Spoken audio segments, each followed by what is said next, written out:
ہٹ کے کیا پالو گے اے شہر کے رہنے والو، محبتوں کے سوا اس دین میں کچھ نہیں رکھا۔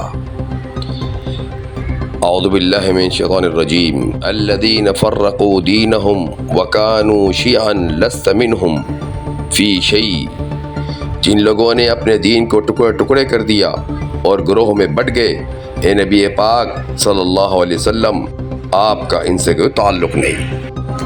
میرے پیارے بھائیوں اور بہنوں، یہ آیت ہماری آنکھیں کھولنے کے لیے کافی ہے۔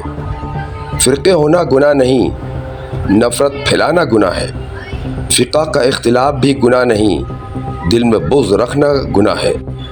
آج ہر گروہ خود کو جنتی سمجھتا ہے اور دوسروں کو جہنمی، حالانکہ نبی پاک صلی اللہ علیہ وسلم نے کبھی کسی ایک گروہ کا جنتی سرٹیفکیٹ نہیں دیا۔ نبی کریم صلی اللہ علیہ وسلم نے فرمایا، مومن وہ ہے جس سے سب لوگ امن میں رہیں، یعنی جو مسلمان پیار پھیلائے، امن دے، دل جوڑے، وہی رسول اللہ صلی اللہ علیہ وسلم کا سچا امتی ہے۔ ہم نے دین کو فرقے بنا کر نہیں، کردار بنا کر چھوڑا تھا، اس لیے اللہ نے ہم سے ہٹ کر دیا۔ لست منہم فی شیء، یہ بہت بڑا جملہ ہے، اسے معمولی نہ سمجھے۔ فقہا کا اتفاق ہے کہ اختلاف رائے رحمت ہے، پر اختلاف دل لعنت ہے۔ امام شافعی کا اصول ہے، یعنی علمی اختلاف ہو سکتا ہے لیکن دلوں میں نفرت کبھی جائز نہیں۔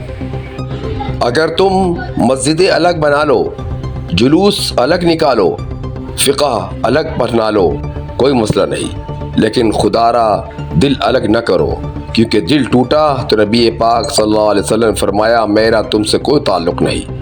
یہ آیت اور حدیث ہمیں نفرت نہیں، شرم دلاتی ہے، اپنے آپ کو درست کرنے کا موقع دیتی ہے۔ اس لیے آؤ آج سے یہ عہد کرو، ہم اختلاف رکھیں گے لیکن دل نہیں توڑیں گے۔ ہماری مسجد پہ الگ نام ہو سکتا ہے لیکن صفت مسلمان ایک ہی رہنی چاہیے۔ اس پیغام کو ہر ایک تک پہنچاؤ تاکہ ہر ایک کے اندر محبت اور اخوت اور بھائی چارہ ہو جائے۔